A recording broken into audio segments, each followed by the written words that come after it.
Billionaire's daughter gives a plate of food to a homeless woman in the cold. What her father does next surprises everyone. The waiter placed the steaming plate on the table. Emily clapped her hands, her blue eyes shining with joy. "Daddy, it's here." "The pasta is here." Richard Coleman looked up from his cell phone for a second, saw his daughter smiling and went back to the screen. Another meeting cancelled. The Japanese investor wanted to reschedule. Again. That's nice, sweetie," he murmured, typing a quick reply. Emily picked up the small fork and twirled the strands of pasta. The Bella Vista restaurant was crowded on that Friday night. Conversations mingled with the clinking of glasses and silverware. Golden lights made everything cozy, and the smell of Italian food hung in the air. She took her first bite. It was delicious.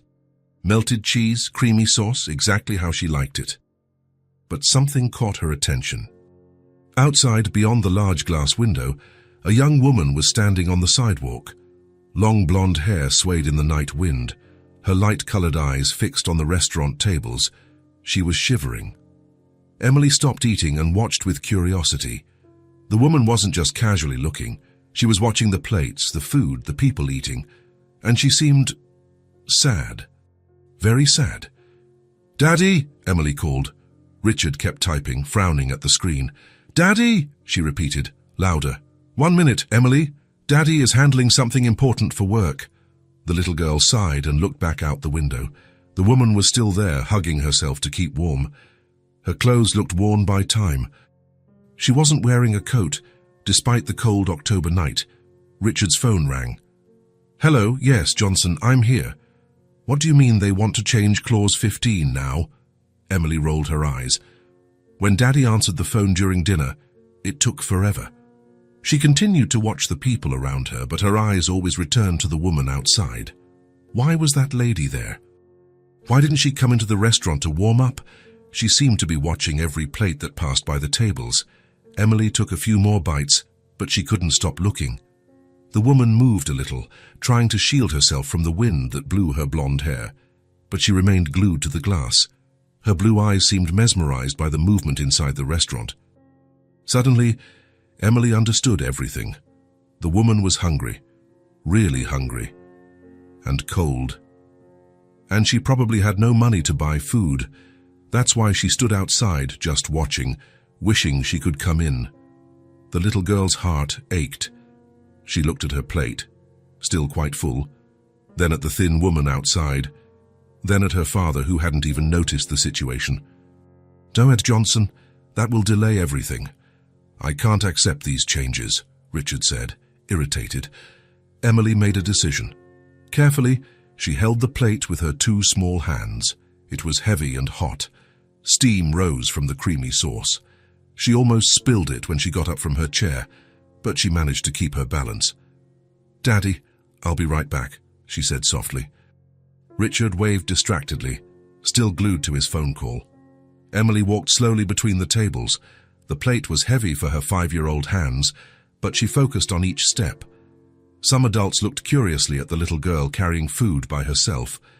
A couple at the next table smiled, finding the scene cute. The restaurant manager noticed her as she approached the door. "Is everything all right, dear? Do you need some help?" "No, thank you. I'm just going outside for a second."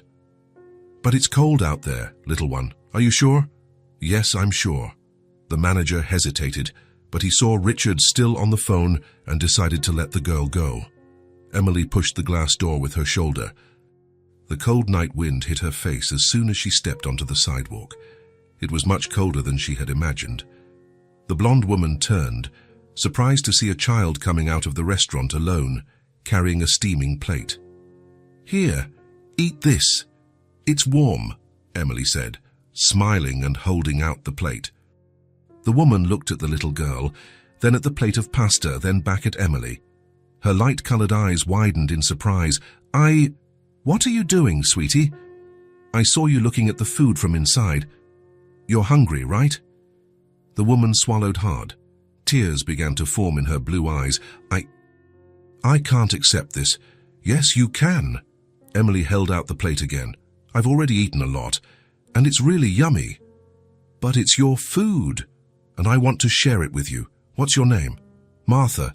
the woman replied, her voice choked with emotion. "Hi, Martha, I'm Emily. Take the plate. Go on." "Your hands are shaking." Martha hesitated for a few seconds, looking around. Her hands were trembling visibly, whether from cold or emotion, she didn't know. Finally, she reached out and took the warm plate. "Thank you so much," she said, tears streaming down her face. "Thank you so much, little angel." "You're welcome." Emily clapped her hands, happy. "Eat it quickly before it gets cold." Inside, Richard finally hung up the phone and looked up. Emily's chair was empty. He looked around the dining room, searching for his daughter. "Emily!" he called, loud enough for a few people to look over. No sign of her. Richard's heart began to race. Where on earth had she gone? He stood up quickly, nearly knocking over his wineglass. "Emily!" he shouted louder. Now several customers were staring at him. Richard began to walk hastily through the restaurant, checking the restroom, the hallways. "Excuse me," he said to the manager. "Have you seen a little blonde girl about 5 years old?" "Yes, I did, sir." "She went out the front door a few minutes ago carrying a plate." "She went out?" Richard's blood ran cold. "By herself?" Richard ran towards the door, his heart pounding erratically. He pushed the glass door open forcefully and stepped out onto the cold sidewalk. The scene he found left him speechless. Emily was talking to a young woman who was holding her plate of pasta. The woman was crying but smiling at the same time, bringing small forkfuls to her mouth. "Thank you, little angel," Martha was saying, her voice thick with emotion. "You have a beautiful heart." Richard stood still for a few seconds, processing the scene. His little daughter had given her own food to a stranger who clearly needed the meal much more. "Emily," he finally said, approaching them. "You had me worried. What are you doing out here?" "Daddy!" Emily turned to him, beaming. "This is Martha. She was hungry, so I brought her my pasta." Martha immediately tried to give the plate back. "I'm sorry, sir, I didn't ask her for anything. She came up to me." "No, Martha." Emily held the woman's arm. "Ja, the food is yours now," Richard observed Martha. She looked to be in her early 30s, blonde hair that must have once been well cared for, kind but tired blue eyes. Her clothes were clean, but worn from use, and she was shivering from the cold. Something stirred in Richard's chest. "You're not giving the plate back," he said, surprising himself. "Ah, but how about eating somewhere warmer? It's very cold out here." Martha hesitated. I don't have any money to pay." "Nobody is asking for money," Emily said. "Come eat with us, Martha." Richard felt something move inside his chest. His daughter's simplicity, the gratitude in Martha's eyes. "Emily is right," he said. "Please, join us." They went back inside the restaurant. The manager quickly arranged for an extra chair. Martha sat down slowly, still holding the plate as if it might disappear. "I'm Richard Coleman. This is my daughter, Emily." "Martha Stevens, it's a pleasure to meet you, and thank you so much." "Do you like pasta, Martha?" Emily asked. "I love it." Martha tried another forkful and closed her eyes. "Wow, this is delicious. It's been a long time since I've eaten something like this." "It's the best pasta in the city. Daddy always brings me here on Fridays." Richard watched Martha eat. She ate slowly, savoring each bite as if it were precious. When was the last time she had a full meal? "Are you from around here?" he asked. "Born here, yes, I lived here my whole life." "Lived?" Emily frowned. "Did you move?" Martha smiled sadly. "It's a little complicated, sweetie." Richard motioned for Emily not to press, but she continued. "Where do you live now?" Martha hesitated. "Right now?" "I don't have a permanent home." "What do you mean?" "Sometimes I can stay in shelters, other times on the street." Emily's fork stopped in mid-air. "On the street?" Her eyes widened. "But that's dangerous and cold." "It is, sweetie, but sometimes it's what you have." Richard felt a lump in his throat. He signaled for the waiter. "Could you bring a menu?" he said. Then he turned to Martha. "Order whatever you like." "I can't accept anything else." "Yes, you can," said Emily. "Daddy has lots of money." "Emily," Richard laughed awkwardly. "It's true. You always say we have a comfortable life." Martha laughed too, and Richard noticed how her face transformed when she smiled. Your daughter is very special, she said. That she is. Martha ordered a vegetable soup. She ate slowly, talking with Emily about silly things. What was her favorite color, if she liked cartoons? And you, Martha, Richard asked, what did you do before your current situation? Her face lit up. I owned a restaurant. It was small, but it was mine. I made comfort food, lasagna, cakes, pies. You know how to cook, Emily perked up. I do. I learned from my grandmother. She always said that food made with love feeds the heart along with the stomach. What a beautiful saying. And where was your restaurant? Sadness returned to Martha's eyes. It was on Oak Street. It was called Taste of Home, but it closed about 6 months ago. Why? Richard asked. The economy got tough. People stopped coming. I tried to hold on as long as I could, but the debts kept piling up. Rent, suppliers. Her voice cracked. I lost everything, literally everything. Emily held Martha's hand. That's so sad. You must have been very upset. I still am. That restaurant was my dream, you know. I worked for years to open it, and in a few months, poof, it was all gone. Do you have any family who can help? Richard asked. I don't have anyone. My parents died when I was a teenager. I was raised by my grandmother, but she passed away 3 years ago. So I'm all alone. All alone. Emily looked shocked. But that's so sad. It is sad, sweetie. But today, Martha smiled at both of them. Today, I found 2 guardian angels. They finished eating. Richard insisted that Martha order dessert, which she eventually accepted. A piece of chocolate pie that she ate with her eyes closed. They left the restaurant together. At the door, Martha thanked them with tears in her eyes. Thank you so much for everything. You saved my day. Actually, you saved my whole week. It was a pleasure meeting you, Richard said. Martha bent down and kissed Emily's forehead. Thank you for everything, little angel. You reminded me that there are still good people in this world. Emily hugged her tightly. Martha waved and started walking down the sidewalk, disappearing into the darkness of the street. In the car, Emily was quiet for several minutes, looking out the window. Richard turned on the heater. It was cold out there, wasn't it? It was? She turned to him. Daddy, Martha is a very nice person. She seems to be, and she was very hungry. She was. Emily grew thoughtful. Daddy? Yes? You have a generous heart, she said, smiling. Richard was surprised. Me? Why? Because you let Martha eat with us, and you paid for her food, and you were kind. You're the one with the generous heart, Emily. You're the one who gave her your pasta. Emily shook her head. We have generous hearts together, like a real family. Richard's heart warmed. Sometimes Emily said things that surprised him. You're right, sweetie. They were silent for a few minutes, each lost in thought. Then Emily spoke again. Daddy? Yes, sweetie. Can we do more for her, Daddy? She lives on the street. The question hit Richard like a punch to the gut. He looked at his daughter in the rearview mirror, seeing her blue eyes full of concern. What do you mean, Emily? Martha doesn't have a home. She doesn't have a family. She doesn't have food every day. Emily's eyes filled with tears. And we have our big house and food all the time, and we're warm. It's not fair, Daddy. Richard swallowed hard. He didn't know what to say. His daughter's simple question stirred something deep inside him. The question echoed in his mind for the rest of the drive home, and it would continue to echo for a long time after. Richard woke up early on Saturday. He had slept poorly all night. Emily's question echoed in his mind without stopping. Can we do more for her, Daddy? He got up at 6 in the morning, took a hot shower, and went down to the kitchen. The house was completely silent. Emily was still fast asleep. He made coffee alone in the mansion's enormous kitchen, hearing only the sound of the old clock on the wall and the wind rustling the tall trees in the garden.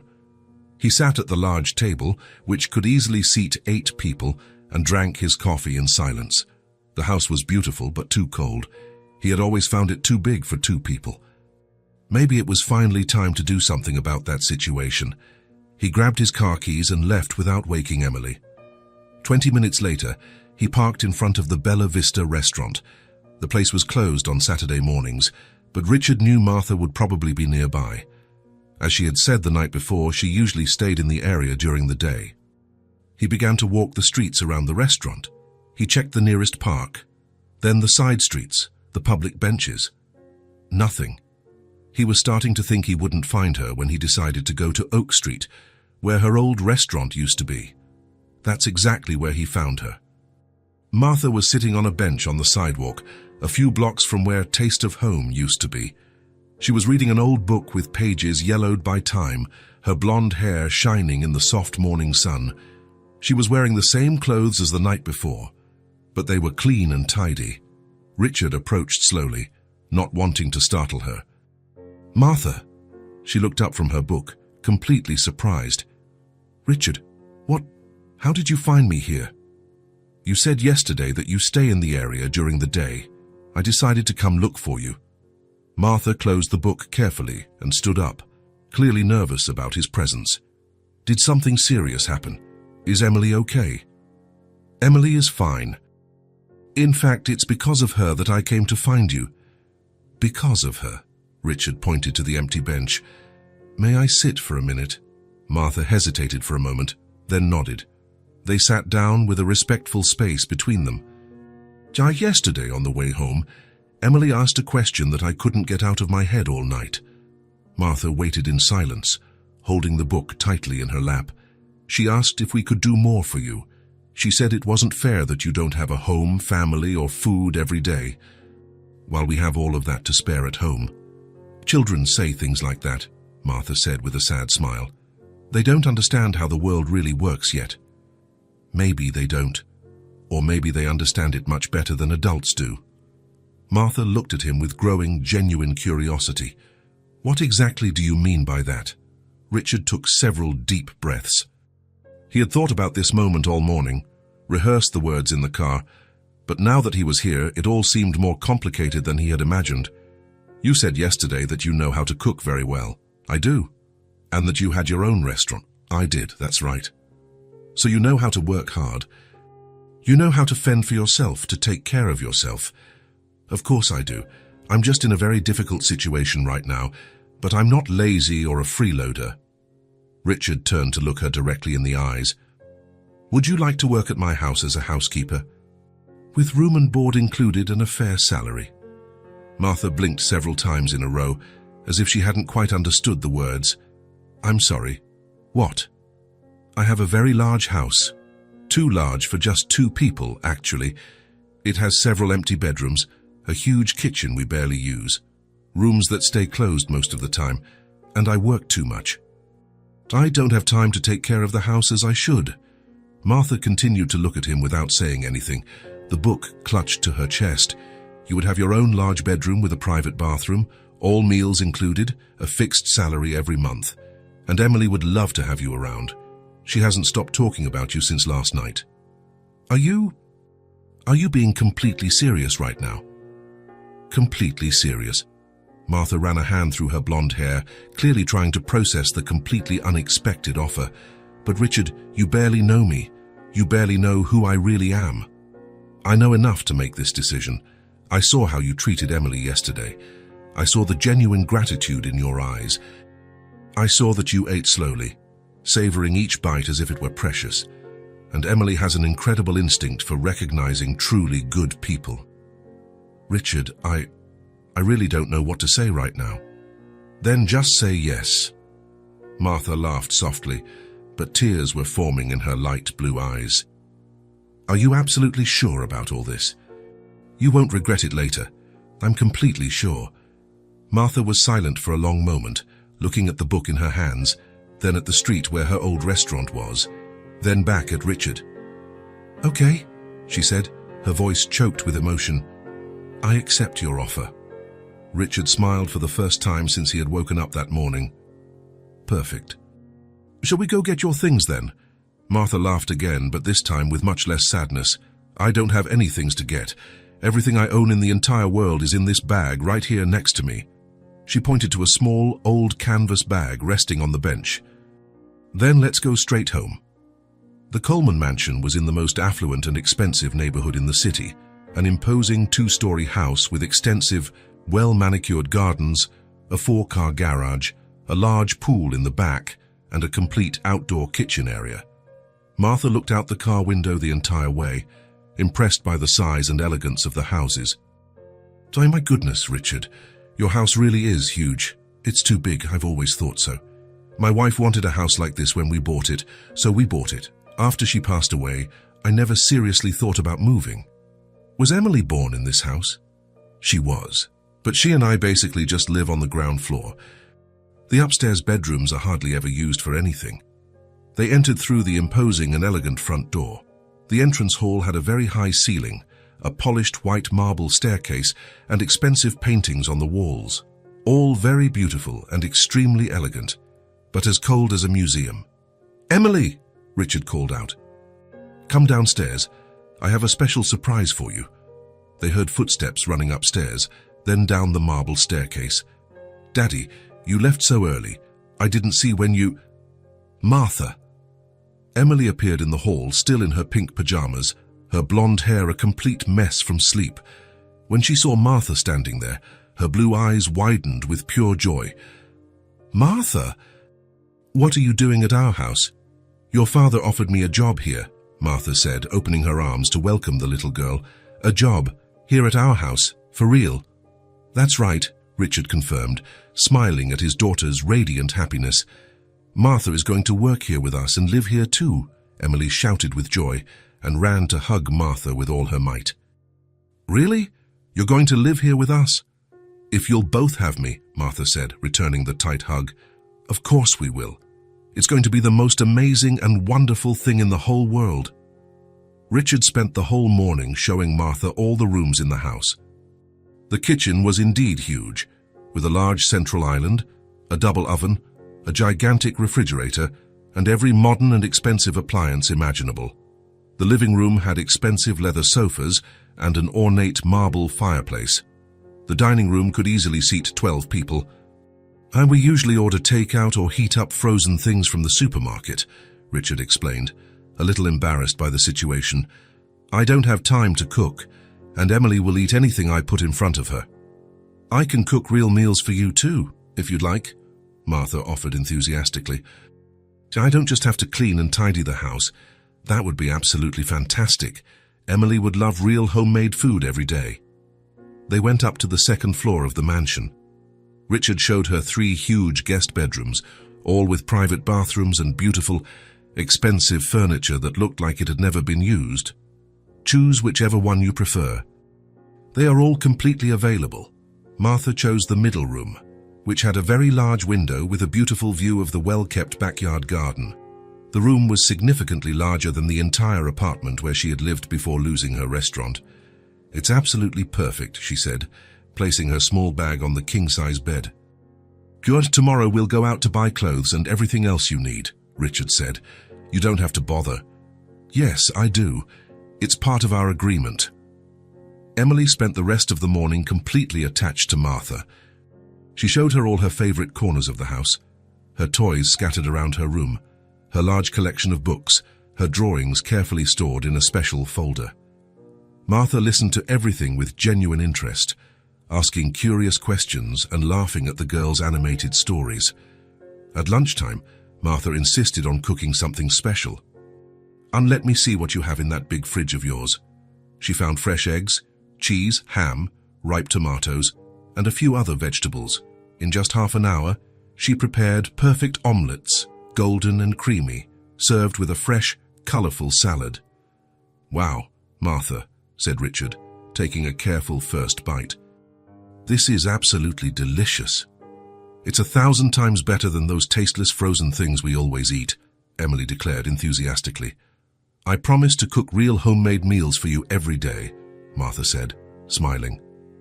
In the afternoon, Emily ran to get her entire collection of colored pencils and a stack of white paper. "I'm going to make a very special drawing for you, Martha." They sat together at the large living room table. Emily put her all into the drawing, a large house with 3 smiling people in front, a tall man with dark hair, a blonde woman in a blue dress, and a little girl right in the middle of them. Below she wrote in still crooked but very careful letters, "My new happy family." Martha held the drawing with the utmost care. It's beautiful, Emily. It's the most beautiful drawing I've ever seen in my whole life. I'll keep it forever. Really and truly. Really and truly. I'm going to put it on my bedroom wall today. Emily clapped her hands, completely radiant with happiness. At night, Martha completely outdid herself for dinner. She prepared roast chicken seasoned with fresh herbs, golden roasted potatoes, steamed colorful vegetables, and a simple homemade chocolate cake for dessert. The dining room table, which was rarely used, was set with a beautiful tablecloth, porcelain plates, and even lit candles. "Martha, you didn't have to go to so much trouble," said Richard, genuinely impressed. "It's not trouble when you do it with love and pleasure," she replied, smiling. During the delicious dinner, Emily made a special request. "Martha, tell me a cool story." "What kind of story would you like to hear?" "Any kind." "Do you know how to tell cool stories?" Martha smiled with motherly affection. "My grandmother used to tell me wonderful stories when I was little, like you." "I can tell you one she always used to tell." "Tell me, please." Martha began an enchanted story about a very brave princess who, instead of running from scary dragons, helped them solve their difficult problems and became great friends with them. Emily listened completely fascinated, asking curious questions and offering creative suggestions for the story. Richard also found himself paying attention, relaxed in a way he hadn't felt in a long time. When it was time for Emily to go to bed, Martha naturally offered to accompany her. "Can I brush my teeth in your bathroom, Martha?" "Of course you can, sweetie. Feel free to use it any time." Richard stayed in the living room and heard joyful laughter coming from upstairs. Real, spontaneous laughter, full of pure and genuine joy. It had been far too long since he had heard that wonderful sound filling the empty hallways of the house. When Martha came down, she found Richard in the living room trying to read work reports. Did Emily fall asleep quickly? She fell asleep super fast. I think she was exhausted from all the excitement of the day. Richard put the papers aside, giving up on work completely.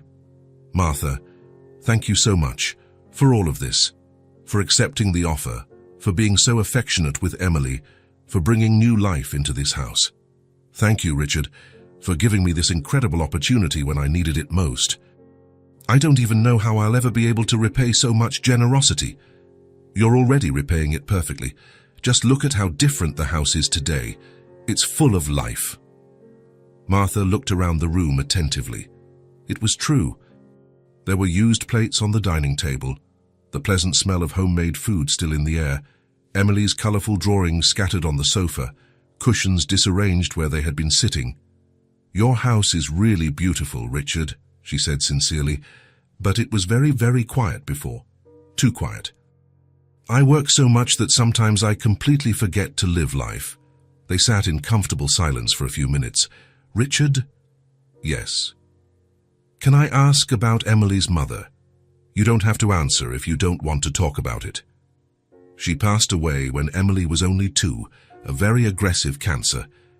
It was all very fast and difficult." "I'm so sorry. Those were very difficult years for both of us. Emily barely remembers her, unfortunately. I tried to be both a father and a mother, but work consumes too much time." Martha stood up gently. "I'll let you finish your work. Thank you again for everything, Richard." Martha went up to her new room. She placed Emily's drawing on the nightstand and lay down on the softest bed she had ever slept in. For the first time in 6 long months, she didn't have to worry about where she would sleep the next day. Downstairs, Richard put away the reports without finishing any of them. He went up to say goodnight to Emily and found her fast asleep, hugging her favorite teddy bear. There was a serene smile on her little face. He passed by Martha's room. The door was ajar and he saw a small light on. She was organizing her few belongings and hanging Emily's drawing on the wall, just as she had promised she would. Richard went to his own room, smiling genuinely. The house was different. It had life again. It had human warmth. The Coleman mansion, once cold and silent, was finally breathing with life again. On Monday morning, Martha woke up at 6. She had slept better than she had in months, but the habit of waking up early remained. She went down to the kitchen and found Richard already dressed, drinking black coffee and looking at his phone. "Good morning," she said shyly. Good morning, Martha. Did you sleep well? Very well, thank you. Richard finished his coffee quickly. I have a meeting at 7:30. Emily wakes up at 7. She usually has milk with cereal. I'll leave some money on the table for you to order food for lunch. I can cook, Martha offered, if you have the ingredients. The fridge is full. Help yourself. He left in a hurry. Martha was left alone in the huge kitchen. She opened the refrigerator and sighed. It was full of expensive products, but nothing went together. Imported cheeses, wines, sophisticated pâtés, but nothing for a simple meal. At 7 o'clock sharp, Emily came downstairs in her pajamas, rubbing her eyes. Good morning, Martha. Good morning, sweetie. How about a special breakfast today? Emily's face lit up. What are you going to make? Martha looked at the available ingredients. How about pancakes? I have flour, eggs, milk. I've never had real pancakes, only the frozen kind. Martha smiled. Then today will be your first time. She mixed the batter while Emily watched, fascinated. The sweet smell of the first pancake on the griddle filled the kitchen. Wow, that smells so good, Emily said, bouncing in her chair. Martha served 3 golden pancakes with honey. All done? Emily took the first bite and her eyes lit up. Martha, this is so yummy. It tastes like happy food. Happy food. Yes, it makes you happy on the inside when you eat it, Martha laughed. Happy food. I like that name. For lunch, Martha prepared a simple grilled cheese sandwich with tomato soup. Emily ate everything, once again declaring it was happy food. That evening, when Richard got home from work, he found the table set in the kitchen, not in the formal dining room, but at the small, cozier kitchen table. What's this? He asked, surprised by the smell. Martha made a real dinner, said Emily, running to hug him. And it's not sad food like always. Sad food. That frozen stuff, Martha makes happy food. Richard sat at the table.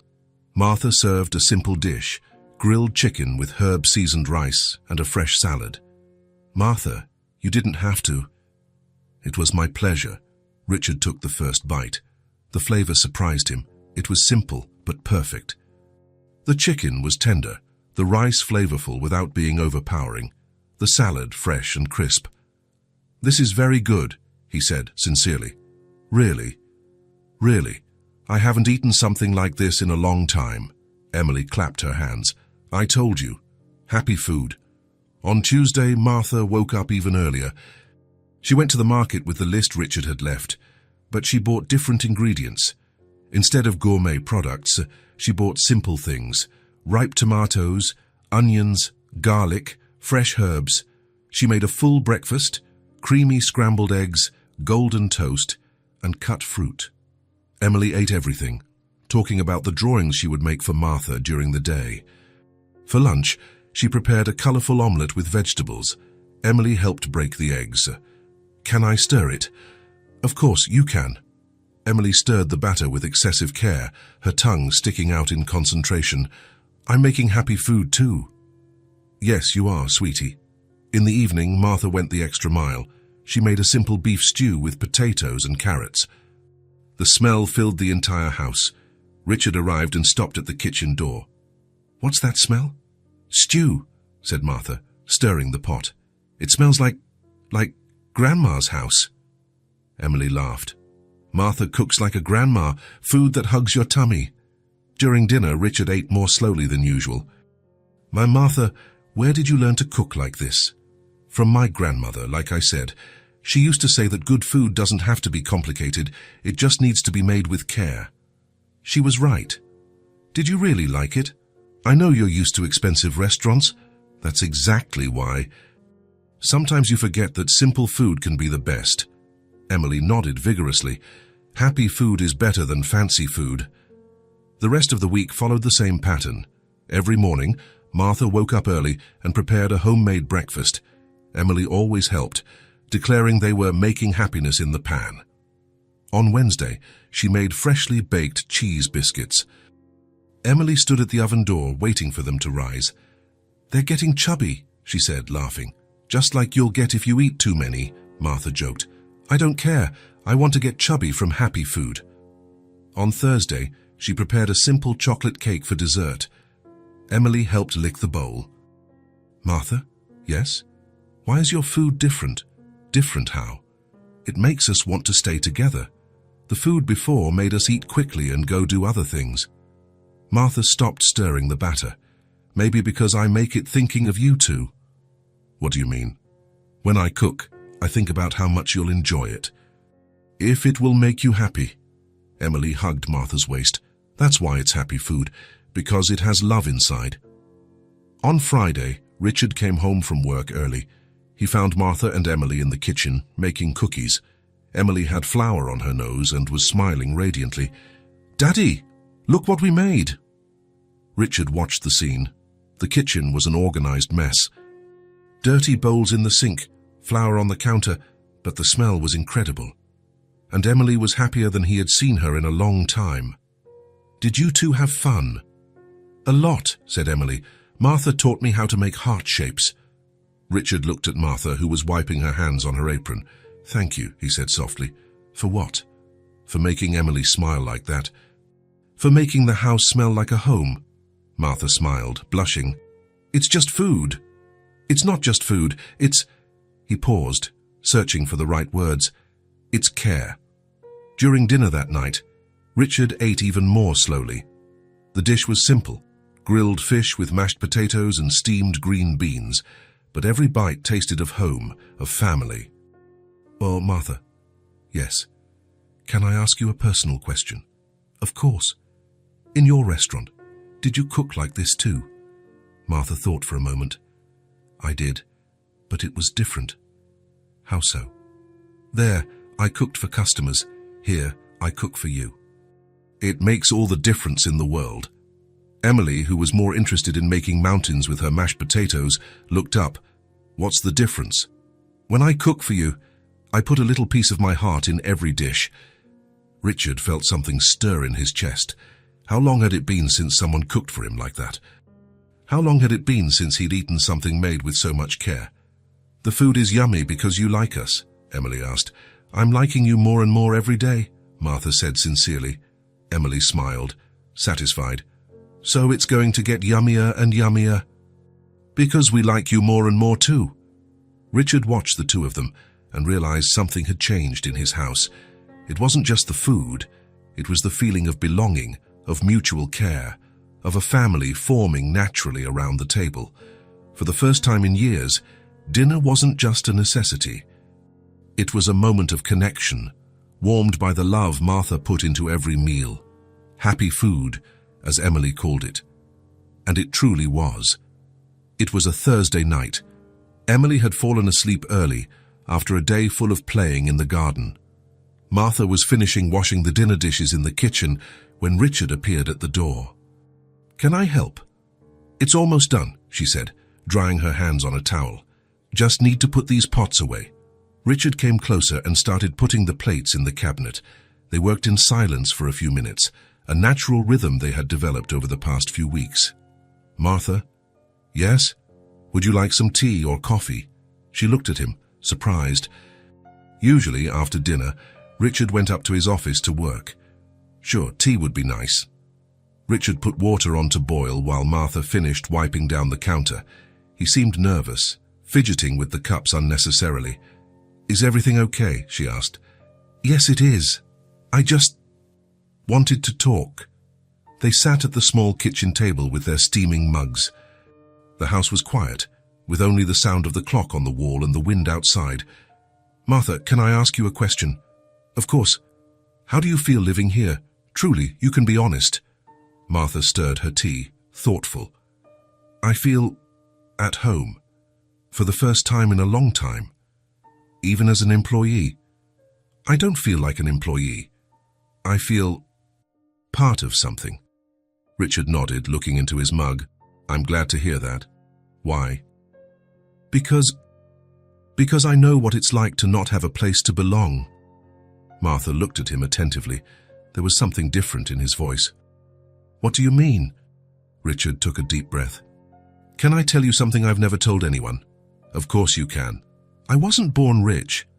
Martha blinked, surprised. She glanced around the luxurious kitchen, then back at him. "What do you mean?" "I grew up in a very poor neighborhood on the other side of town. My mother was a cleaner. My father left when I was 6. "Really? Really?" "We lived in a tiny apartment, with leaks in the ceiling and cockroaches in the kitchen." Martha leaned forward, interested. "And how did you get here?" Richard smiled sadly. "Luck. And good people who helped me along the way." "Tell me more." "My mother cleaned offices at night. I went with her because there was no one to stay with me. I did my homework in the empty rooms using the light from the buildings. How difficult." "It was. But there was a man, the owner of one of the companies, Mr. Peterson. He always came in late and would find me there, studying. And then, one day he stopped and asked what I was doing. I explained the situation. The next day, he brought me books." Martha smiled. "How kind. That was just the beginning. He found out I was good at math. He started giving me problems to solve, like it was a game." Richard paused to take a sip of his tea. "When I turned 15, he offered me a part-time job in the office. Filing papers, making coffee, simple things, but he paid me well." "And your mother?" "She was suspicious at first. She thought no one would do that without wanting something in return, but Mr. Peterson was genuine. He was a good person. The best. He paid for my college, all of it. Said I was too smart to waste my life." Martha felt her eyes well up. What a beautiful story. It's not over. When I graduated, he offered me a position at his company. I started as an assistant, but I learned quickly. And after that, I worked hard, very hard. I worked overtime, studied at home, proposed solutions to problems no one asked for. And it paid off. It did. When Mr. Peterson retired, he made me a partner. He said I had transformed the company into something much bigger. Richard looked out the kitchen window. "He died 2 years later. It was like losing a father." "I'm sorry. The company grew. I became rich, bought this house, but I never forgot where I came from." Martha was moved. "That's why you helped me, because someone helped you too." "Exactly. Mr. Peterson always said that good people recognize other good people, and that we have to pay forward the kindness we receive." He was right. Richard turned to look directly at Martha. "When I saw you that night, and I saw Emily giving you food, I thought of Mr. Peterson. I thought of how he saw something in me that I didn't even know existed. And you saw something in me. I saw a hard-working, kind person who hadn't given up despite everything. I saw someone who deserved a chance." Martha wiped away a tear that had escaped. "Thank you for giving me that chance. Thank you for accepting it." They sat in silence for a few minutes, each lost in thought. "Richard, yes? Can I confess something too?" "Of course. Since my restaurant closed, I felt invisible, like I didn't matter to anyone in the world. And now I feel seen, cared for. Like I matter. You do matter, Martha. To Emily, to me, to this house. Sometimes I still can't believe I'm here. Believe it. You deserve to be here." Martha smiled through her tears. "You know what else?" "What?" "For the first time since I lost everything, I feel like I have a purpose again." "What purpose?" "To take care of you both. To make Emily smile. To prepare happy food every day." Richard chuckled softly.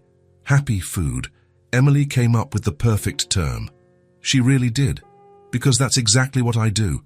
I put happiness in the food. And it works. The house is completely different since you arrived. It's different for me too. Before I cooked to survive. Now I cook for love. Richard reached his hand across the table. Martha hesitated, then took it. "Martha, I want you to know that you're not just an employee here. You are family. Really, really. Emily adores you, and I also really like having you here. I like being here too, a lot." Then it settled. "This is your home." "Our home." Martha squeezed his hand. "Thank you, Richard, for everything, for seeing me, for giving me a chance, for making me feel like I belong somewhere again. Thank you for bringing life into our home, for taking care of Emily, for teaching us what happy food is." They laughed together. "I think Mr. Peterson would be proud of you," said Martha. "I think so too. He always said that true success is measured by the kindness we spread." "Then you are very successful." "We are being successful together." Martha stood up to wash the mugs. "Martha." "Yes." "Thank you for listening to me. It's been a long time since I've talked about my story. Thank you for trusting me. Always." That night, Martha went up to her room feeling lighter. She finally understood why Richard had been so kind to her. It wasn't pity, it was recognition. It was someone who had been through hardship recognizing another person in the same situation. Richard felt different too. Sharing his story with Martha had created a new connection between them. It was no longer just boss and employee. It was a partnership, a chosen family, united by mutual understanding. The next morning, when Martha came down to make breakfast, she found a note on the table. "Martha, thank you for the conversation last night. Today I want you to choose what we have for dinner. Anything that makes you happy, R." She smiled, tucking the note into her pocket. She was going to prepare her grandmother's favorite dish. Happy food for a family that was learning to be happy together. Martha woke up on a Saturday morning with a different feeling in her chest. It had been 3 weeks since she had arrived at the Coleman's house, and for the first time in a long time, she woke up without the familiar tightness of anxiety in her stomach. She went down to the kitchen and found Emily already awake, sitting at the table with her colored pencils spread all over. "Good morning, sweetie. You're up early today." "Good morning, Martha. I'm drawing the breakfast you're going to make." Martha laughed, looking at the paper. Emily had drawn perfect pancakes with strawberries on top and drops of honey dripping down the sides. "How did you know I was going to make pancakes?" "Because it's Saturday, and Saturday is Martha's special pancake day." Martha looked closer at the drawing. Emily had put great care into every detail, even drawing steam rising from the pancakes and a smiling sun in the corner of the paper. "It's beautiful, Emily. You're very talented. I'm going to hang it on the fridge when I'm done, so everyone can see you make the most beautiful food in the whole world." Something warmed Martha's heart. How long had it been since someone valued her work in the kitchen so much? In the restaurant, people ate quickly and left. Here, Emily turned every meal into a small celebration. She began to prepare the pancakes while Emily finished her drawing. The girl chattered non-stop about her plans for the day, about the books she wanted Martha to read to her, about the games they could invent in the garden. "Martha?" "Yes, sweetie?" "You're the best cook in the whole city. Actually, in the whole country." Martha smiled, flipping a golden pancake on the griddle. "Thank you, Emily. I'm so happy you like my food. It's not just liking it. Your food is better than any restaurant." Martha paused for a moment, spatula suspended in the air. Emily spoke with such conviction, such sincerity in her blue eyes. "Do you really think so?" "Of course I do. Daddy used to take me to very fancy restaurants before, but the food was bland, pretty, but soulless. Yours has... it tastes like joy and care." Martha felt something stir inside her chest, a small spark of something she had lost long ago. Confidence, hope, pride in her own work. "Tastes like joy," she repeated, smiling genuinely. "I really like that description. It's true. When I eat your food, I feel happy inside. Like I have good butterflies in my tummy." Richard came down a few minutes later, finding the kitchen filled with laughter. Emily was telling a funny story about a crazy dream she had, where all the pancakes in the world gathered to have a big party on the moon. "Good morning to you both," he said, observing the scene with growing affection. "Daddy, look at the drawing I made of Martha's food." Richard examined the paper carefully, feigning a serious analysis. "It's perfect, better than any expensive painting. Can I hang it in my office?" "You can, but I'm going to make an even prettier one for the fridge." During breakfast, Richard noticed something different about Martha. She seemed more relaxed, more present in the moment. She smiled more easily and responded to Emily's jokes with growing naturalness. "Martha, it's Saturday," he said. "You don't have to cook if you don't want to. We can order a pizza or go out to eat." "Boxed pizza is sad food," Emily immediately declared. Martha makes happy food even on weekends. Martha laughed, a lighter laugh than Richard was used to hearing. I don't mind at all. In fact, I really enjoy cooking for you. Are you absolutely sure? Absolutely. It's completely different from before. Different how? At the restaurant, I cooked because I had to work. Here, I cook because I want to make you happy. Richard nodded, understanding perfectly. Then prepare whatever you want to make. Emily and I are your official assistants today. Really? Emily almost jumped out of her chair. Can I really help? Of course you can. You're my head assistant. Emily clapped her hands, beaming. The whole morning was a completely new experience for Martha. Emily was an extremely enthusiastic assistant, even when she spilled flour on the clean floor or broke eggs, shell and all, into the bowl. Martha found that she didn't mind the mess one bit.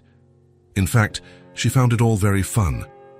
So I now stir very slowly, Martha instructed patiently, guiding Emily's small hands in the chocolate cake batter.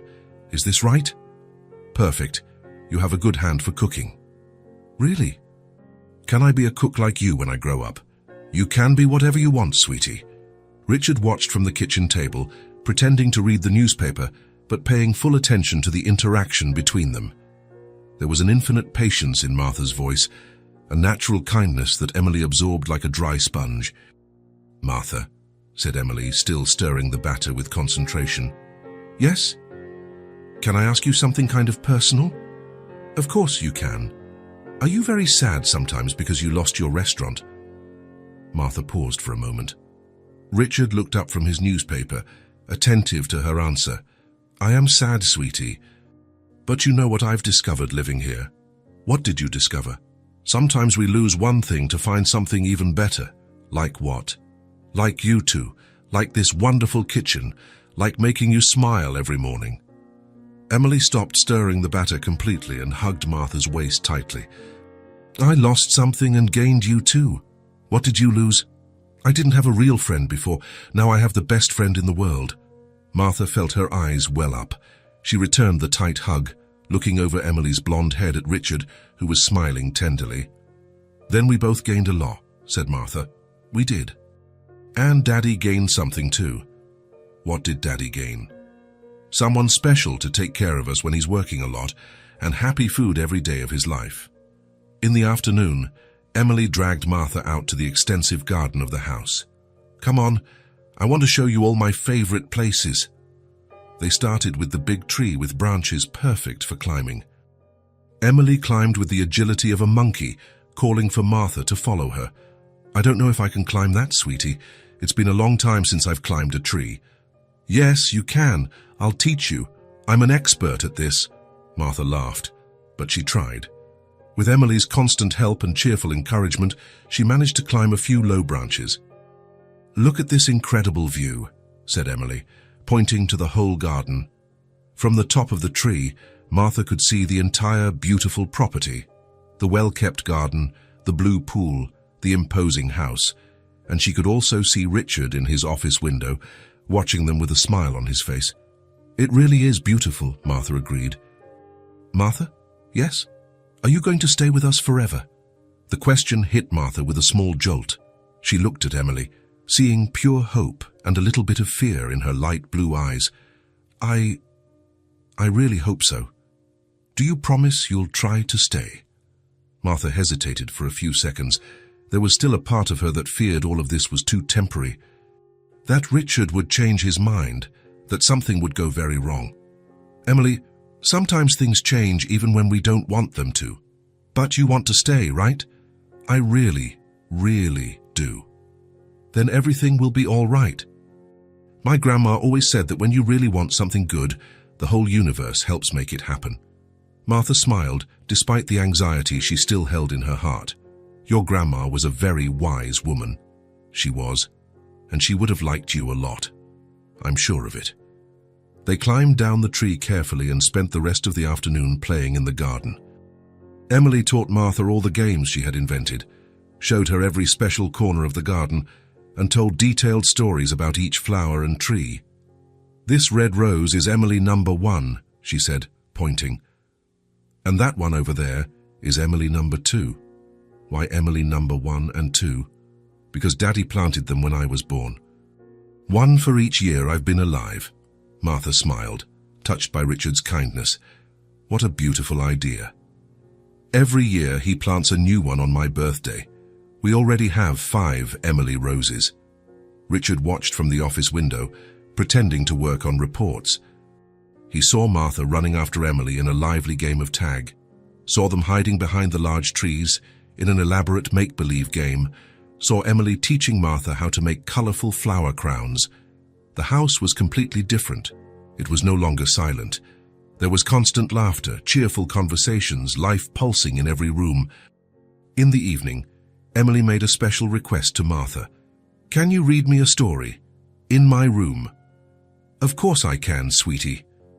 They went up to the room together. Emily's space was full of vibrant colors, stuffed animals, and dozens of drawings taped to the walls. Martha sat comfortably on the bed, while Emily chose a book. "To this one," she said, picking up a book about a brave girl who lived in a magical forest full of talking animals. Martha began to read in a soft voice, but Emily soon interrupted her. "Martha, you read differently than Daddy." "Different how?" "Daddy reads the words that are written. You tell the story as if it's really happening in front of us." Martha smiled with affection. "That's because I imagine the whole story really happening in my head. That's why it's 1,000 times more interesting and exciting." They continued reading, but Emily asked constant questions, created crazy theories about the characters, and suggested alternative endings for each chapter. Martha realized the girl didn't want the story to end because that would mean it was time for bed. "Emily will read more tomorrow, I solemnly promise." "Do you really, truly promise?" "I truly promise." Emily snuggled under the soft blankets. "Oh, Martha." "Yes, sweetie." "Can I tell you an important secret?" "You can tell me any secret. Before you came here, sometimes I was scared at night." Martha's heart ached. Scared of what? Of being too alone. Daddy works very late, and the house gets so quiet it's scary. "And how do you feel now?" "Now I'm not scared at all. Because I know you're nearby, taking care of us. I'll always be nearby, sweetie, always." Emily smiled, closing her blue eyes. "Good night, Martha. Thank you for being part of my family." Martha left the room with her eyes misty with emotion. In the hallway, she found Richard waiting. "How is she?" "Sleeping like an angel." "Richard." "She called me family again, and that's exactly what you are to us. Sometimes I still can't completely believe I'm here." Richard walked her to the stairs. "Martha, can I make an observation?" "Of course you can. You are completely different from the day you arrived. More alive. More present." "What do you mean?" "When you got here, you were always tense, as if you were expecting something bad to happen at any moment. Now you laugh naturally, you play, you seem much more relaxed." Martha thought for a long moment. "It's because for the first time in a long time I feel genuinely loved. You are very loved. By Emily, by me, by this whole house. Thank you for giving me this chance when I needed it most, Richard. Thank you for accepting our offer, for bringing so much joy into our lives." They went down to the living room together. Richard served warm tea for both of them. "Martha, can I ask you something personal?" "Of course you can." "What do you plan for the future?" "From now on?" The question made Martha tense up again. "What do you mean exactly?" "Do you plan to stay here with us, or are you making plans to open another restaurant?" Martha stirred her tea nervously, avoiding looking directly at him. I'm still very afraid to make big plans." "Afraid of what?" "Afraid that everything will go wrong again." "Afraid of losing everything again." Richard nodded, understanding completely. "It's natural to be afraid after everything you've been through. It's just that when I lost the restaurant, I lost much more than a business. I lost my identity, my self-esteem, my faith in the future." "And how do you feel now?" "Now I'm starting to believe again. Very slowly, but I am." "What are you believing in?" "That I can be good at something. That I can make a real difference in someone's life. That I deserve to be happy." Richard smiled sincerely. You make a big difference, Martha. In Emily's life, in mine, in this whole house. Sometimes it still feels like a dream that's too good to be true. Then I'll remind you every day that it's completely real. Martha smiled, feeling lighter. Thank you for everything. We're a family now. Families always support each other. That night, Martha went up to her room thinking deeply about the word family. Emily had called her family. Richard had too. For the first time since she had lost everything, she had a real place in the world where she belonged. She looked out the window at the garden where she had played with Emily that afternoon. She saw the tree they had climbed together, the flower bed where they had made flower crowns, the space where they had run and laughed until they were breathless. Maybe Emily was right. Maybe when you really want something good, the universe really does conspire to help it happen. Martha smiled at her reflection in the dark window. She was still afraid of the future, still carried painful scars from the past. But for the first time in a long time, she had real hope. And hope, she discovered in that moment, was the first ingredient of happy food. Martha put more effort into dinner that Thursday than ever before. She had woken up with a special inspiration and decided to prepare something truly exceptional. Grilled salmon with a crust of fresh herbs from the garden, creamy mushroom risotto she had learned from an Italian chef years ago, and a colorful salad with a special dressing that her grandmother kept as a family secret. For dessert, she prepared chocolate lava cakes with artisanal vanilla ice cream. Richard arrived home from work earlier than usual and stopped at the dining room door, completely impressed. The table was set as if it were a five-star restaurant, with lit candles, fresh flowers from the garden in the center, and the best dishes in the house. My God, Martha, this is absolutely incredible. Emily ran to hug him, jumping with excitement. Daddy! Martha made a real food party. Everything smells like heaven on earth. You didn't have to go to so much trouble, Richard said, but Martha could see the genuine pleasure in his eyes. I wanted to do something special today, she replied, a little shy but proud of the result. But why? Is it a special occasion? Martha blushed slightly. Just because you deserve special things every day. During dinner, Richard ate with a different kind of attention, savoring each bite slowly. He made detailed comments about the perfect seasoning of the salmon, the ideal creaminess of the risotto, the harmonious balance of flavors. Martha, this is on the level of the best restaurants in the city, he said, genuinely impressed. In fact, it's better than most. Better than any restaurant in the whole world, Emily declared with absolute conviction.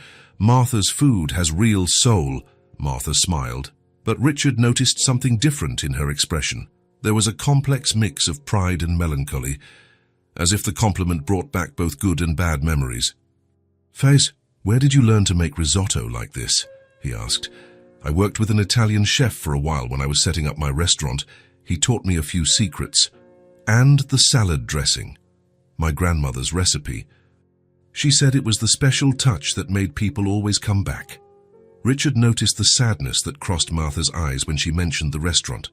After dessert, while Emily went to get a new drawing to show, Richard leaned towards Martha. Can I talk to you after Emily goes to bed? I have something very important to discuss. A knot formed in Martha's stomach. His serious tone scared her. Of course. Did something serious happen? No, nothing bad. Quite the opposite, in fact. Emily went to bed earlier than usual, tired after a full day of playing in the garden. Martha quickly tidied up the kitchen and found Richard in the living room, with 2 cups of tea already prepared. Martha, he began, placing the cup carefully on the small table. I need to talk to you about something very important. She sat on the edge of the sofa, mentally preparing for the worst. Maybe he was tired of having her there. Maybe he wanted her to look for another job. Maybe Emily was becoming too dependent on her. Your cooking is very good, he said, looking directly into her eyes. In fact, it's absolutely exceptional. Martha blinked several times, surprised by the unexpected direction of the conversation. Thank you. It's a waste for you to be here, just as a housekeeper. Her heart raced uncontrollably. This was it. He was going to fire her. He was going to say she was too good to be a domestic worker. Richard, if I did something wrong. No, He held up both hands. You did absolutely nothing wrong. Quite the opposite.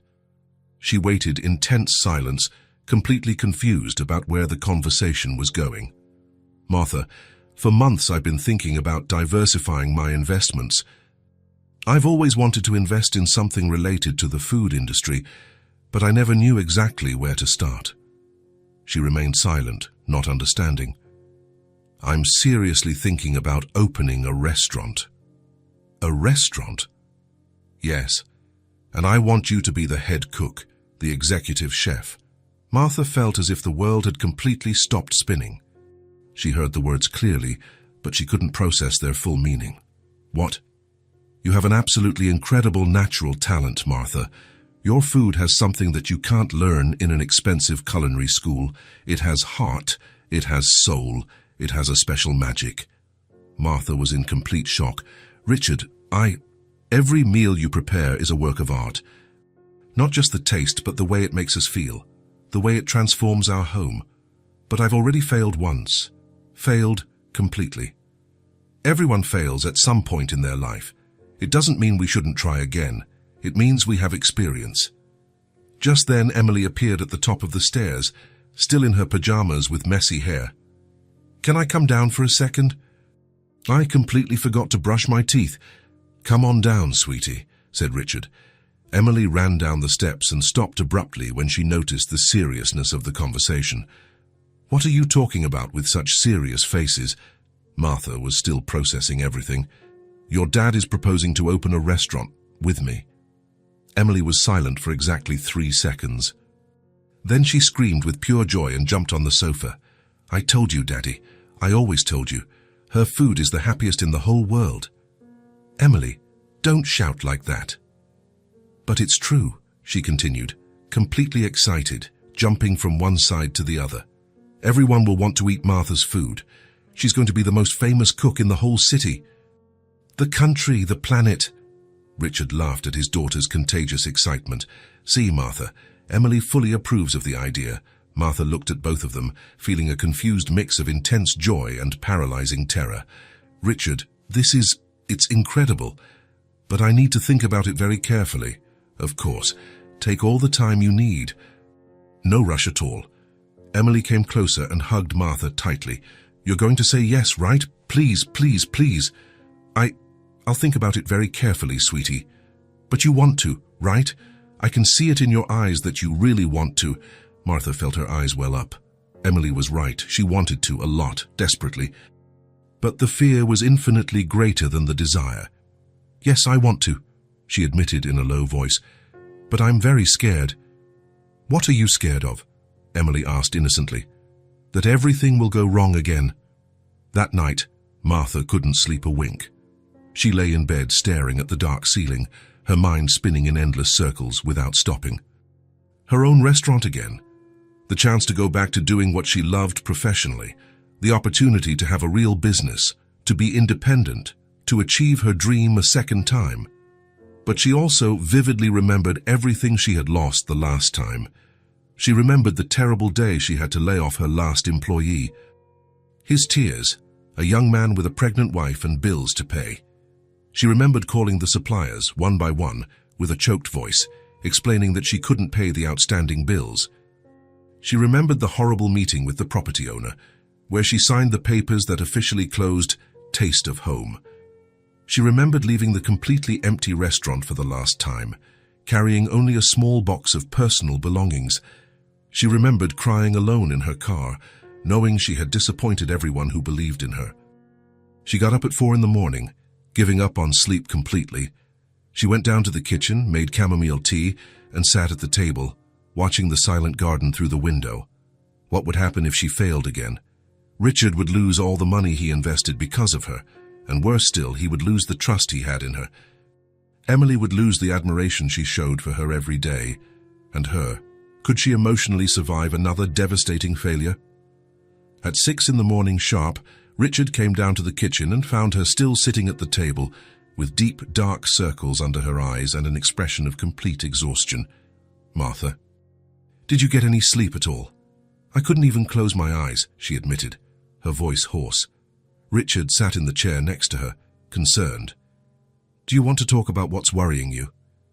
Martha took several deep breaths before she could speak. "Richard, I'm so afraid of failing again. It's completely natural to be afraid after what you've been through." "No, you don't completely understand," she interrupted, an urgency in her voice. "When my restaurant closed, it wasn't just a business that failed. I failed. As a person, as a professional, as a human being." Richard listened to her in respectful silence, seeing the pain in her eyes. "I had employees who depended on the salary I paid, suppliers who trusted me and gave me credit, regular customers who genuinely liked what I did, and I let everyone down." "Martha, and what if the exact same thing happens again? What if I let you down too, and Emily? I couldn't bear to see disappointment in your eyes." Richard reached out and held her hand on the table. "Martha, look at me." She raised her teary eyes, meeting his firm gaze. "If we fall, we will get up together. You won't be alone this time." "You'll never be alone again. How can you be so sure?" "Because now you have a real family. You have people who believe in you unconditionally, who will support you no matter what happens." Martha began to cry softly, tears of relief mixed with fear. "I'm so scared, Richard. So scared I'm not good enough." "I know you're scared. But the fear can't be bigger than the dream, and you have a real gift, Martha. And what if it doesn't work out anyway? And what if it does? What if it's the beginning of something absolutely incredible?" Just then, Emily came running down the stairs, still in her pajamas and with her hair a complete mess. "Good morning, family. Why is Martha crying? Was someone mean to her?" Richard gently motioned for her to come closer. "Martha is scared about the new restaurant we talked about last night." Emily immediately sat on Martha's lap and hugged her with all her might. "You don't have to be scared at all, Martha. Not one little bit. Why not?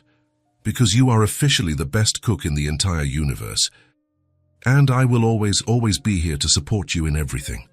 Martha hugged Emily tightly, feeling her heart warm. "Thank you, my dear." "Martha?" "Yes? If you cook at the new restaurant, I'll be the first person to eat there, every single day." Martha laughed through her tears. "Every single day?" "Every day. And I'll bring all my friends from school to meet you and try it too. And I'll tell everyone that you're part of my family." Richard smiled, seeing Martha begin to relax for the first time since the night before. "See? You already have a guaranteed customer base and free marketing." Emily continued excitedly. "And can I help choose the name of the restaurant? And the colors of the walls? And can I make drawings to hang up? And can I be the official taste tester for all the new dishes?" "Emily, calm down, sweetie." "No, Daddy. This is going to be the most amazing thing in the world.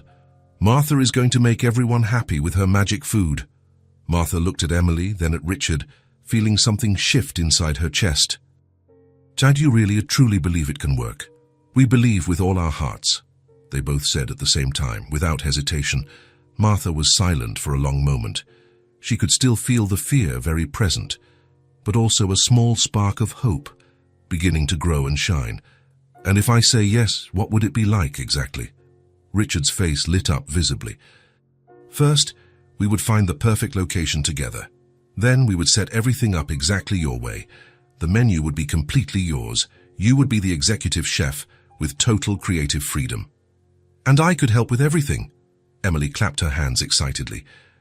"I could be the official taste tester and happiness consultant." Martha smiled genuinely for the first time since the conversation the night before. "Happiness consultant is a very important job title. I take it super seriously." Emily made a serious, professional face.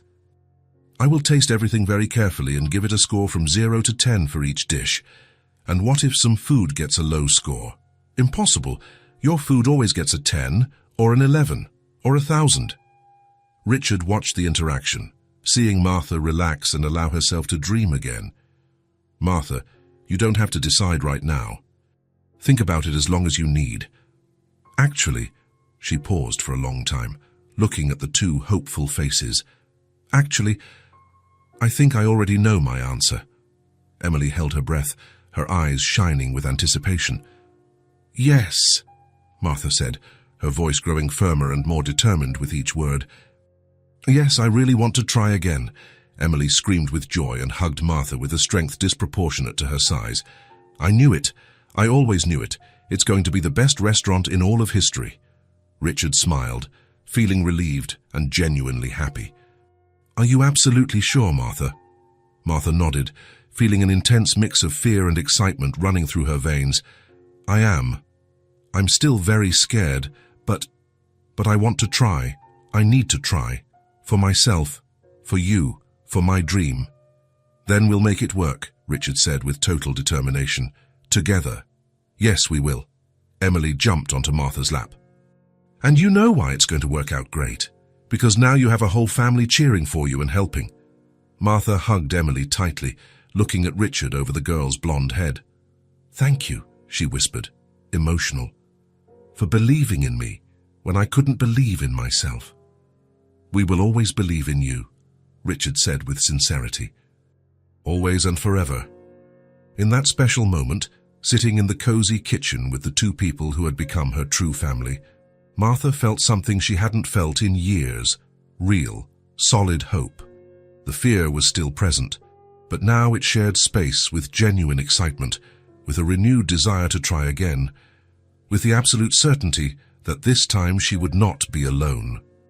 This time she had a family, she had people who believed in her unconditionally, and maybe that was exactly the special ingredient that had been missing from the recipe the first time.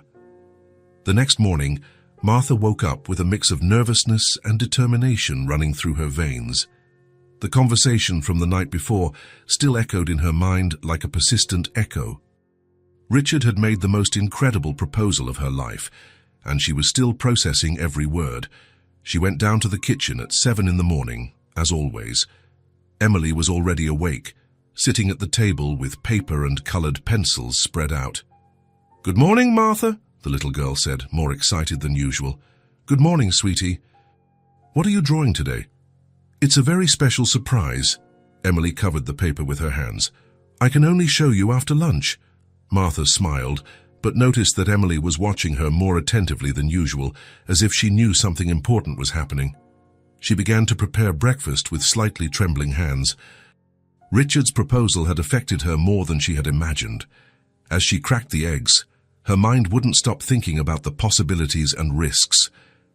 Richard came down a few minutes later, watching Martha attentively. "How are you feeling today?" "Nervous," she admitted without hesitation. "Very nervous, but determined too." "That's an excellent sign." Nervousness and determination together usually create incredible things. During breakfast, Emily chatted about her plans for the day, but Martha noticed that the girl continued to watch her with curious eyes. For lunch, Martha decided to prepare something special and challenging. Perhaps it was a way to test herself, to see if she could still cook under pressure. She chose to make a shrimp risotto that required refined technique and constant patience. Each grain of rice needed to be perfect, the broth added in the exact amount, the final result creamy to the ideal degree. As she stirred the risotto constantly, she felt her hands sweating with nervousness. What if it didn't turn out well? What if she had lost her talent? What if the previous failure had affected her ability? "It smells really good," said Emily, appearing in the kitchen. "I hope it tastes as good as it smells." "It always turns out perfect. You don't know how to make bad food, Martha." Emily's simple confidence reassured her a little. Martha continued stirring the risotto, taking deep breaths to calm herself. When she served the dish, Richard took the first bite in silence. Martha waited anxiously, her heart racing.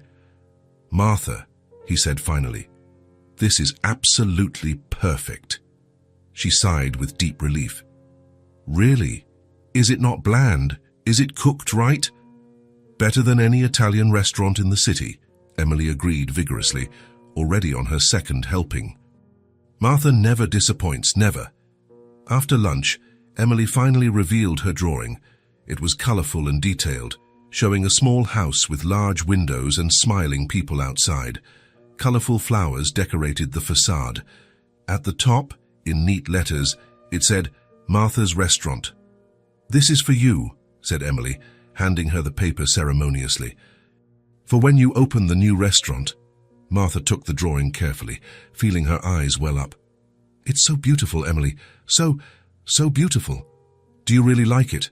I drew happy people because your food makes everyone happy." "I love it. I'll keep it forever." Emily smiled, satisfied. "You can hang it on the restaurant wall when it opens." Martha folded the drawing carefully and put it in her pocket. The day passed slowly. Martha cleaned the house with more attention than usual, trying to occupy her mind. But Richard's proposal never left her thoughts. In the afternoon, Emily helped her in the garden. While they were watering the plants, the girl asked an unexpected question. "Martha, are you going to accept Daddy's offer?" Martha stopped watering the flowers, surprised. "Why do you ask?" "Because you're different today, more thoughtful." "I am thinking a lot." "What are you thinking about?" Martha sat on the garden bench, pulling Emily onto her lap. "So I'm thinking if I'm brave enough to try again." "Of course you are. You're the bravest person I know." "Why do you think that?" "Because you already lost everything once, and you still make happy food every day. That's being very brave." Emily's simple words touched Martha's heart deeply. The girl was right. She had lost everything and continued to live, to cook, to try to be happy. "Thank you for saying that, sweetie."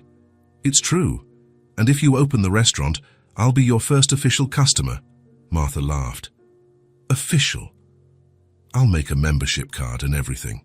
At night, after Emily went to bed, Martha was in the kitchen organizing the cabinets. In truth, she was trying to build up the courage to talk to Richard. He appeared around 10 o'clock, looking for a glass of water. "Still awake?" "Yes." "Richard, can I talk to you?" "Of course. Shall we sit?" They sat at the kitchen table. Martha took several deep breaths before she could speak. "If you're still willing, I accept." "I want to try." Richard's face lit up. "Are you sure?" "I am. I'm still terrified, but I really want to try again." Richard stood up immediately. "Give me a minute." He left the kitchen and returned with a black folder. He placed it on the table and opened it, revealing dozens of organized papers. "What's this?" Martha asked. "Drafts. Blueprints, ideas, concepts for the restaurant." Martha looked at the papers with growing surprise. There were detailed drawings of a cozy restaurant with huge windows, wooden tables, an open integrated kitchen. "You've already thought of all this?" "I've been thinking about it for months. I was just waiting to find the right person." Martha examined each drawing carefully. The restaurant in the drafts was exactly as she had always dreamed. Small, intimate, familiar, welcoming. "It's perfect," she said, her voice choked with emotion. "I can change anything you want." "You don't need to change a thing. For it's perfect just the way it is." Martha smiled through her tears, finally allowing herself to believe it was possible. "When can we start?" "Tomorrow, if you want." The following months passed in a whirlwind. Richard found the perfect location, a charming old house in the city center, with character and history. Martha supervised every detail of the renovation, from the color of the walls to the type of pots in the kitchen. Emily participated in everything, giving creative suggestions and making drawings to decorate the restaurant. Her enthusiasm was contagious to the whole team. The menu was created with love. Home-style dishes, recipes from Martha's grandmother, foods that warmed the heart. Nothing overly sophisticated, but everything made with perfection and care. 2 weeks before the grand opening, Martha could barely sleep from nervousness and anticipation. "What if no one comes?" she asked Richard. "They will come." "I'm sure of it." "How can you be so sure?" "Because your food is special, and special places always find the right people." The opening day arrived on a sunny Friday. Martha got to the restaurant at 5 in the morning, even though the opening wasn't until 6 in the evening. She checked every detail 1,000 times. The seasonings, the pots, the menu, the tables. Everything had to be impeccable. Richard arrived in the mid-afternoon with Emily, who brought a surprise. "What are you hiding?" Martha asked. "My opening gift," said Emily, showing a hand-painted sign, "Happy Food Made Here." Martha knelt and hugged the little girl, emotional. "It's perfect. We'll hang it at the entrance." At 6 o'clock sharp, they opened the doors. To Martha's surprise, there was already a small line outside. The first customers came in curious and left enchanted. The food was exactly what they expected.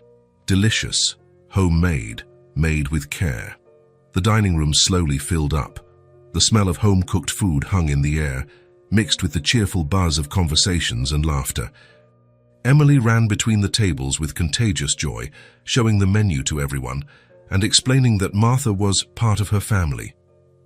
"Try the risotto," she would say to the customers. "It's the best in the universe." The sincere compliments began to pour in. "This tastes like home," said an elderly lady, moved.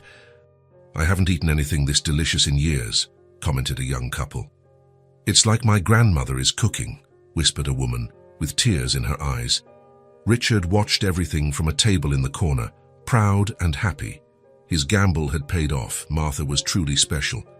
Behind the counter, Martha heard every compliment with a racing heart. Tears of emotion threatened to fall, but she had to focus on the kitchen. Around 9 o'clock, when the rush slowed down, she was finally able to leave the kitchen and observe the dining room, still full of happy people. Richard approached with a huge smile. "How are you feeling?" "I can't believe we did it," she said, wiping away her tears. "You did it, Martha." Martha looked around, seeing Emily talking to customers, seeing people smiling as they ate. "If it weren't for you two, I would never be here," she said with gratitude. "Thank you for believing in me when I didn't believe in myself." Emily ran to them and hugged Martha tightly. "Now everyone has happy food," she shouted, radiant. Martha hugged the little girl, looking at Richard over her blonde head. "Thank you," she whispered once more. "Thank you," he replied, "for making our dreams come true." That special night, when they closed the restaurant, the three of them sat at an empty table. Emily had fallen asleep in a chair, exhausted from so much running and talking. "Martha," said Richard, watching his sleeping daughter, "do you remember the first night we met? Like it was yesterday.